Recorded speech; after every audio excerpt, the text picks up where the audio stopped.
So I am Senior Associate Dean for Faculty Development in the Faculty of Arts and Sciences at Harvard, which means that I do faculty recruitment. So, having said that, I want to thank Guy for the opportunity to be part of the Israeli Stage family and for the privilege to engage with such thought-provoking material. You have a way, Guy, with selection and direction. Let me also thank our terrific cast for their performance of this powerful and nuanced play, sometimes not so nuanced, which provides a lot for our distinguished panel and you, the audience, to unpack. So let me introduce our panel in the order in which they're going to take questions. Annissa Essaibi George, Boston City Councilor at Large, who was reelected to her second term last week. She's a teacher, coach, volunteer, entrepreneur, and small business owner who's very engaged with issues of public safety. Annissa.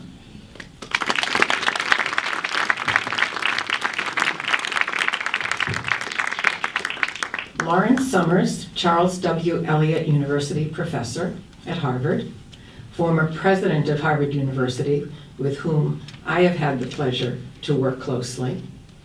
A renowned economist, he was Secretary of the Treasury during the Clinton administration and an economic advisor to President Barack Obama. Larry.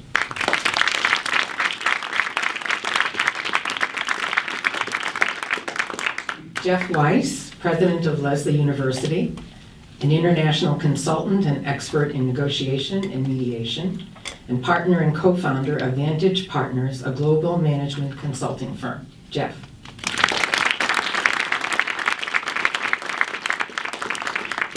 And Lee Pelton, president of Emerson College, and before that of Willamette College in Salem, Oregon.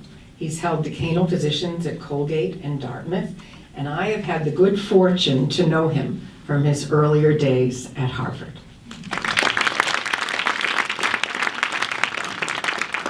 So we're delighted to be able to draw on the expertise and experience of our distinguished panel for insight and, dare I say, opinion. I should also say at the outset, given the complexity of the issues and our limited time, this is more the beginning of a discussion. And I will begin by asking each panelist a question and then move to a more open discussion. So each panelist will have the opportunity to answer his or her question. And we won't have discussion of those particular questions. We'll have discussion later because I have a feeling we wouldn't get to the second question. So for Annissa, since the presidential election, have you encountered any differences or change in the type of freedom of expression exhibited in Boston, in neighborhoods, in government, and in politics, as well as in the Boston public schools? Well, thank you for that question, and I would I'm very grateful to be here tonight and to be able to participate in this panel. I would just say very quickly, as I get to your question, the beginning comment, I think, as educators, as a former high school teacher in Boston, every conversation really is always the beginning. And I think that's one of the greatest gifts that we give our students when we teach, is we're teaching them to continue those conversations and to continue that thoughtfulness. And we saw some of that here this evening in the dialogue, but that's incredibly important that we teach our students those skills to be able to continue to think. And I, as a new city councilor, I'm in my first term, just reelected to my second term, I see it sort of firsthand, and it's an amazing time, a discouraging time, a frustrating time, an exciting time to be in politics and to be a woman in politics in particular, and to know what happened sort of a year ago and to be facing it in our work. It is something that we in the city of Boston face every single day.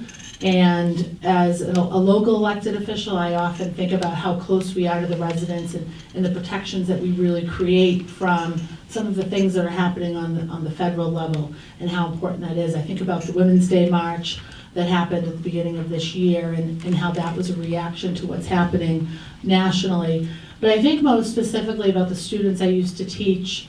When we think about the changing political dialogue, both as conversations become more and more easy to have, but in almost a more divisive and nasty way.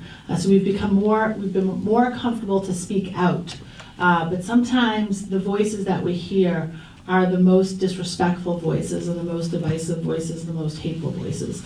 And although I find some value to that because it creates that continued dialogue, it also creates a lot of fear. So when I taught, I was at East Boston High School, which is a very large immigrant population and a significant undocumented population. And although I wasn't in the classroom last fall, from my colleagues that continue to be in the classroom, the day after the federal election, the presidential election, was a very emotional time for our students. And I was talking earlier with someone about, one of the guests here this evening, about the impression that it leaves on our students, both that are documented and undocumented, because we create this sort of trauma and this chaos and this culture of fear, regardless of your status in the United States. And that's what's most frightening to me, is that students and our young people feel that they can't get the support that they need in the places where they should be able to get them, and that's in our school buildings.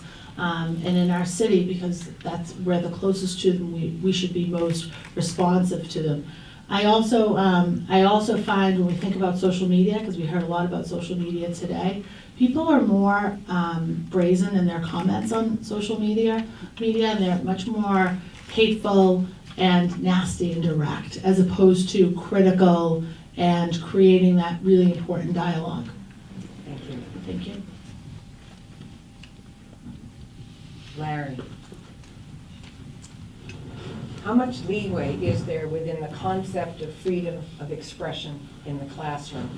That is, where do you draw the line between what is appropriate without it being construed as overtly political or ideological? Can you hear me back?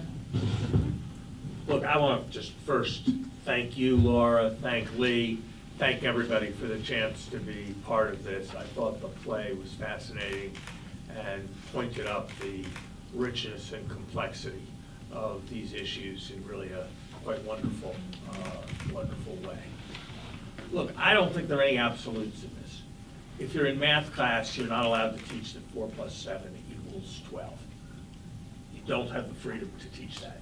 You don't have the freedom in biology class to teach that creationism is true and evolution is not.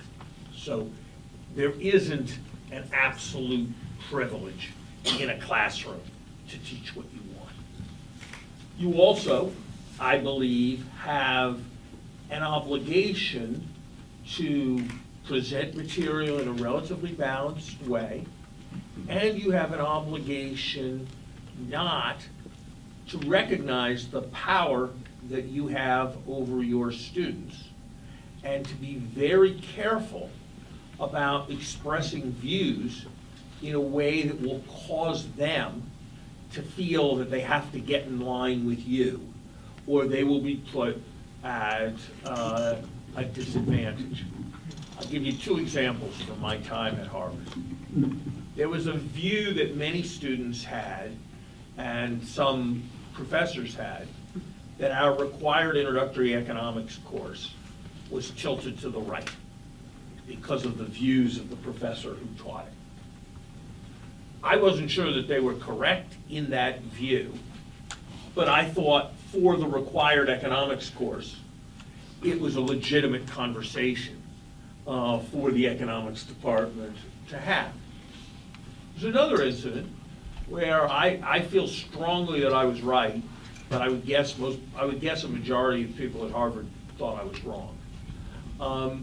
We have dorms, they're called houses, where there are professors who live in the houses, and the professors have a lot of responsibility for the students. They're in charge of the students' letters that go to a law school or go to a medical school, or if they want to apply to graduate school.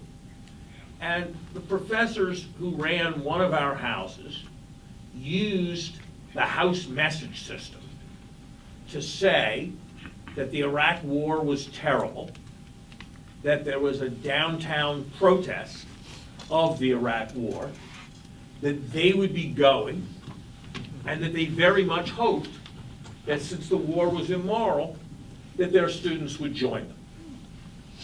And I thought it was completely inappropriate, because I thought a student could reasonably think that if they wanted to build a recommendation with the person who was writing their law letter, that they could do it. I thought it was fine if the professor went to the thing. Might even have been fine if he wrote an editorial in the Crimson saying he did.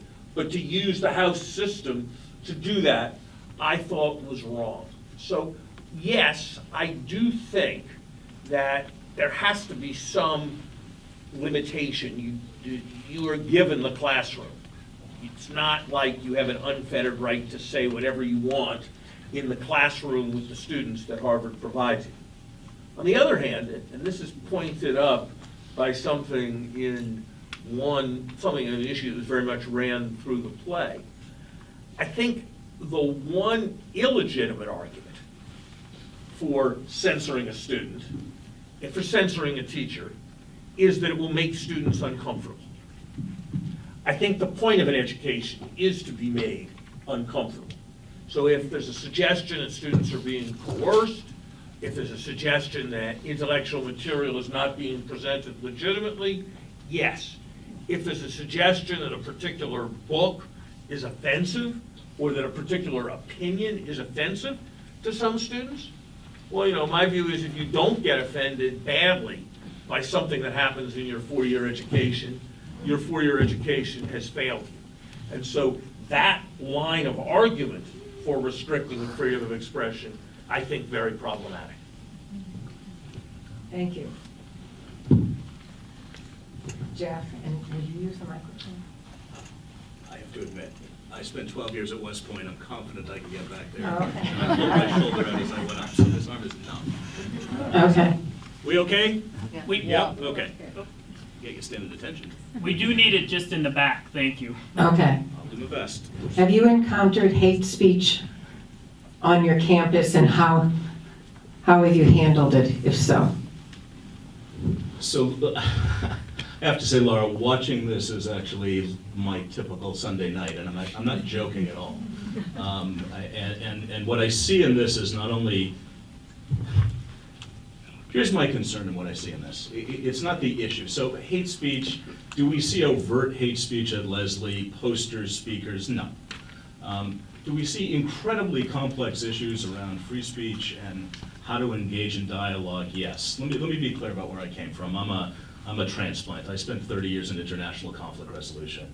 And I will tell you that my years spent with the Israeli and Palestinian sub-negotiating teams was a more productive conversation than the conversation I saw on stage. So I'm not worried about the issue. I'm worried about the absolute inability to carry on civilized dialogue where there are 2 points or 3 points or 4 points where people don't relegate to pointing fingers and say, I will explain to you, or I understand, or I need to take a cell phone call. My concern in watching this, what I see problematic on college campuses, including our own, and we train educators to go into communities, psychologists who go and work on trauma, young people who go work on childhood homelessness, et cetera, at Lesley, is a lack of balanced views. I would challenge anyone to survey the 40 or so colleges in Boston and ask how many conservative speakers any of us have had, minus a few. I would challenge any of us in Boston to say, when have we last had a true dialogue where people hold 2 or 3 or 4 thoughts in their head at the same time, where we're training students actually to engage a conversation. I can imagine a fundamentally different conversation among those 4 people. So are we seeing overt hate speech? No. Do we see incredibly complex issues? Yes. Do we see a drip, drip, drip of very difficult issues in the classroom? Absolutely. I don't want to take up too much airtime. I'm happy to give an example, and an example that could be made into this play. My provost and I, who are here, actually did issue a statement recently about asking faculty not to use a given word. Larry and I may differ a bit, and we can come back to that if you want. Okay, very good. Thank you. Lee, how do you approach the teaching of shared values as Adam invoked them within the educational process? I don't know.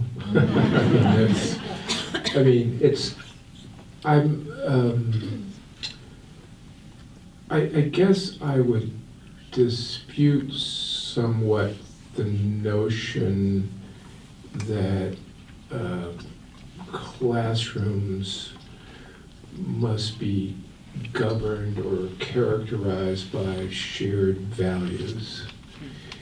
If shared values means the absence of the diversity of perspectives and beliefs,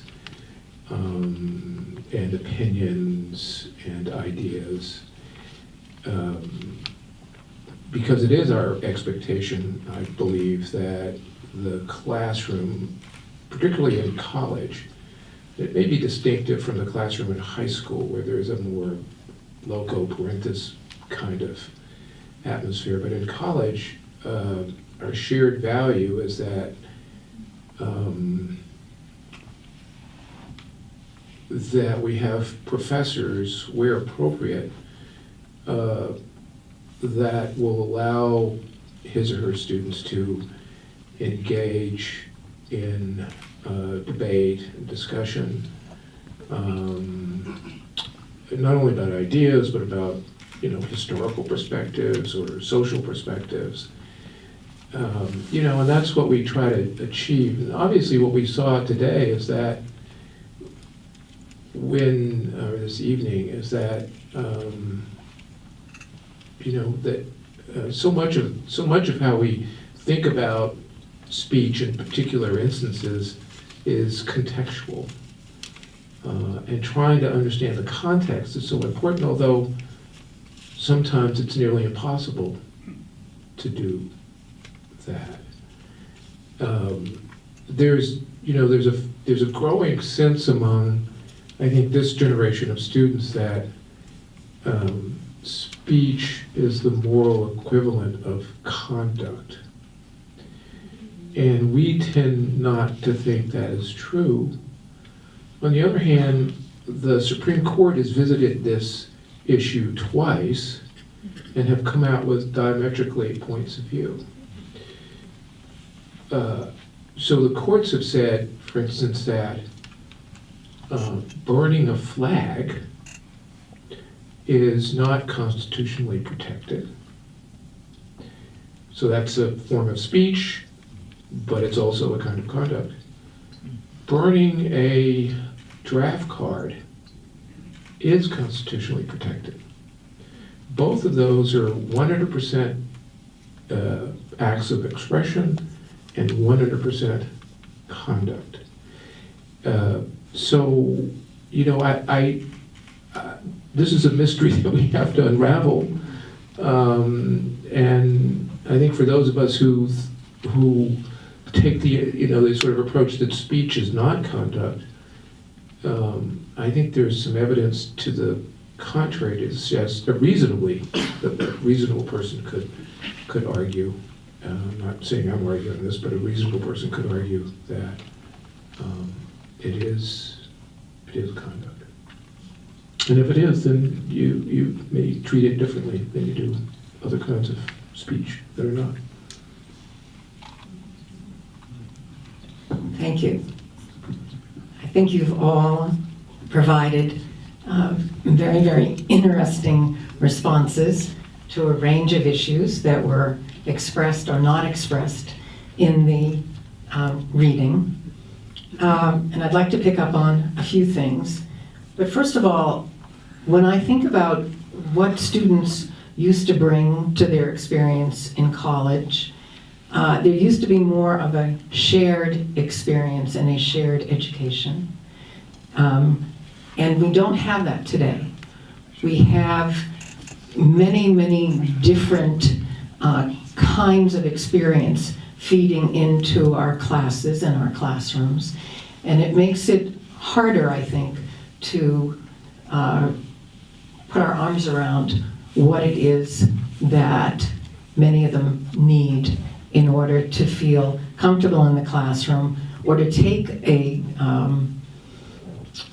word out of what we hear a lot, a safe environment. And there was a very interesting article recently about our classrooms being safe for freedom of expression or safe from freedom of expression. So my question is, if we need to have more dialogue, how do we do that? What does that mean? And what do you think it will accomplish? Look, I think the president of the University of Chicago has been a hero on this. And I think most other college presidents in the United States have been pretty terrible on this. He has basically said that he hopes that his campus is not a safe space, that any aspiration to have his classrooms be a safe space is misguided, that if you want not to hear things that are offensive to your sensibility and threatening to your worldview, then you should stay home at your parents' house, and that the function of college is to do something different. And so I think the concept of safe space is a bad idea, and that when you try to synthesize it with three other concepts, you get mush, and when you try to make it be the concept, you basically set back education. I think that's right with respect to another terrible idea, another stupid idea, which is microaggressions. I think that's also right in a deeper sense, which is we used to say that we had vigorous arguments and discussions so that we could come together to a better understanding of the world, better understanding of the text, a better understanding of how planes fly, a better understanding of how the economy functions, a better understanding of how the human brain works. Increasingly, what we now say on college campuses is that we have vigorous discussion and debate so that we can have a more respectful view of each other's opinions. And that is, I think, to deny the basic idea of what should be going on in universities, which is debate, discussion, argument, analysis, in order to get not respect for each other, but in order to get together through persuasion, through people changing their minds, to a better understanding of the world. And if universities are probably the single most important institution in explaining why humanity is so much better off than it was 300 years ago. The ideas, the philosophies, the understanding of works of beauty, the progress in science, all of that came from universities. That depended on the idea that there were ideas that were more right and ideas that were less right. And when we sacrifice that idea at the altar of safe respect for everybody's sensibility, we lose something of hugely profound importance.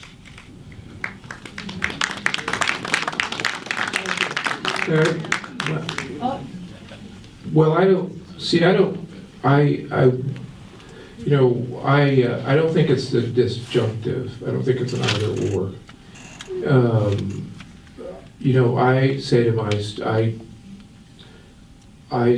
my students, or I quote a great early 19th century British poet, William Blake, who said that without contraries there is no progression. And so I would certainly agree with Larry that the classroom and college in general ought to be a place where we cultivate, animate, reinforce the values of being contrary with each other. Because without it, the capacity for intellectual and personal growth is diminished. On the other hand, I think that when we teach, we make certain choices. And so when we devise the curriculum, we make certain choices. And so I think it's not unreasonable for students to ask that certain courses, maybe not all courses, not math courses, I suppose, but that those, that the curriculum reflects a greater awareness of, opposing ideas and intellectual ideas, and even around, the authors that are taught in that course. And I think that is the way forward. I would suspect that Humanities 6 taught today would look a lot different than Humanities 6 taught at Harvard 40 years ago, and so on. So I would agree that it's supposed to be a marketplace of ideas. And again, I mean, I think some students, there's an emerging view, and I can chart this over the last 20 or 25 years, that discomfort is the same as being unsafe, and they're not the same. And I think discomfort is a place for growth and progression. I'm just going to add a little bit to that, because I think we talk a lot about the university student, but we need to start this work at the very lowest grades, at elementary school, so students and children and young people can learn the skills that they need to have very critical conversations, obviously with slightly different content. And I think about my own experience dealing with younger kids and teenagers, and how being in politics is like dealing with just older kids, but children nevertheless. But I think it's also important, because time has changed, that the forums have also changed, that the dialogue that happens in the classroom, whether it's a 5th grade classroom or a university classroom, that the forums have changed, and that the presence of social media and the space that it gives people to write and talk and speak is very different than that sort of hand-to-hand combat conversation, that one face-to-face. And those tools are so important to give our young people to be able to manage those relationships and those conversations. The other piece is, especially as I think about the younger teacher, the high school teacher, or the middle school or elementary school teacher, that we're also training them for the content that our young people are facing. I'm not out of the classroom that long, I'm not out of the university that long, but the content has changed dramatically. And we need to make sure that the conversations are managed by folks that have the equipment, the tools, the information that they need to manage those conversations, so that they are healthy and productive. So let me take it another step, Laura, because you asked about the tools. I'm not sure by the end of this I'm going to be on the summer's holiday list, but nonetheless. You started with a basic premise, which is just fundamentally different than when the vast majority of us went to school, which is that the makeup of the classroom is different. So if I am a white student taught by white teachers, trained in however we've all been taught, I absolutely buy the argument. When I entered Harvard Law School 32 years ago, I expected I would never make a statement that I'm about to make. But the reality is, classrooms are fundamentally different now. And we have a broad range of students with different perspectives. And debate works perfectly fine when you can process the debate. But when you are feeling in your classrooms, and I don't negate 90% of, Larry, what you said, but the place where I do differ is, I do think if we want to educate our students, we cannot simply say, they're going to have to toughen up and figure it out. I spent my life being blessed having met a wonderful person named Roger Fisher, who was my partner for a long time, working on skills to help people communicate. I think in the classroom we need to be able to help people understand each other's views. I think we need to be able to walk in each other's shoes. I think we need to be able to separate positions from interests. I think we need to be able to understand other perspectives and perceptions. That doesn't mean it's happy baloney. That doesn't mean we're doing it for the end of respecting people. But 30 years in conflict resolution and 12 years at West Point sure taught me, unless people respect each other at a basic level, you're not going to get to the solution in learning. So I think there are a bunch of skills we do need to infuse, I'm not sure we actually disagree, but I think it's different. So I didn't hear anything that I disagree with, but I want to kind of double down on my position anyway. I would say these things. Of course, the curriculum should change, and of course, the curriculum should be responsive to what students are interested in. I can't imagine, Lee, that anyone would ever take any other position, and I certainly wouldn't. Of course, we should, as teachers, model, and as counselors and mentors, instill the value of speaking respectfully. We should encourage that you can argue vigorously and say something is badly wrong without being disrespectful of the person who said it. And that's certainly something that's very important to, that's something that is very important to teach. On the other hand, to take something that has happened, when it is proposed in first-year criminal law that the subject of rape be omitted because it is triggering of potential young lawyers, the correct response is no.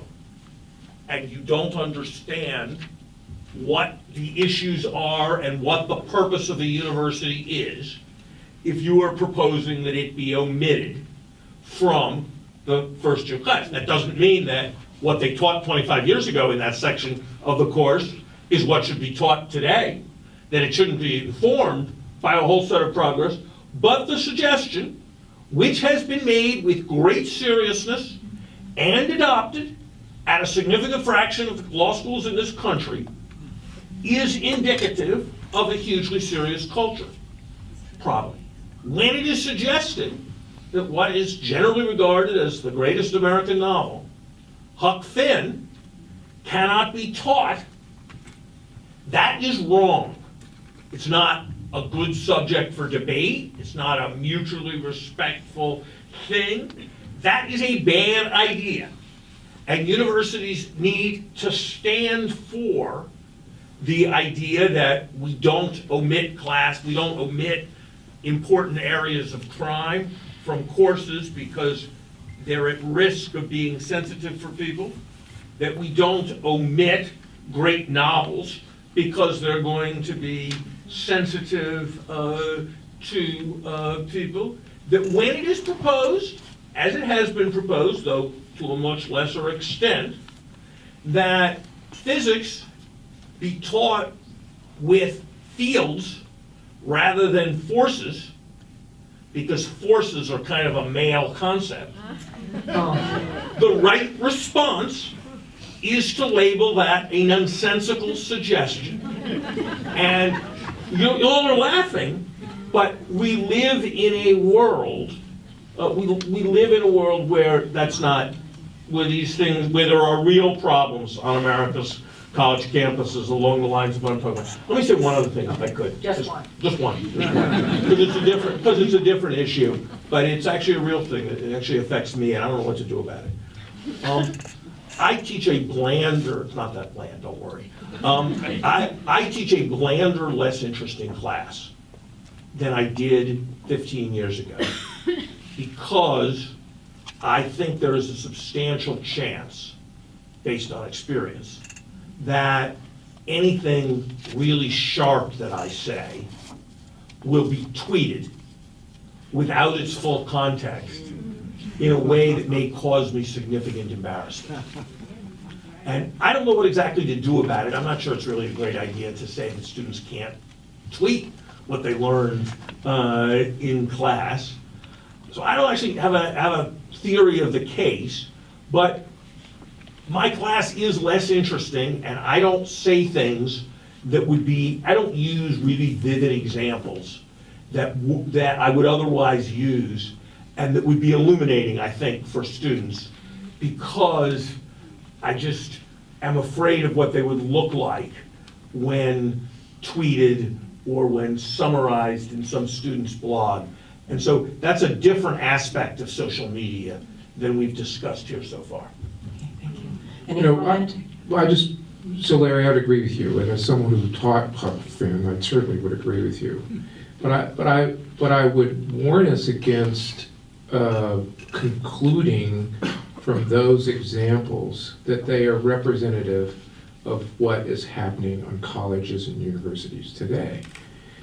You would think that, for instance, I mean, if you look at the Gallup poll and some other polls, with how students, and not this fallacious poll that came out of, I don't know, what, Lehigh, wherever it was, but, you know, students overwhelmingly believe in these concepts that you just mentioned.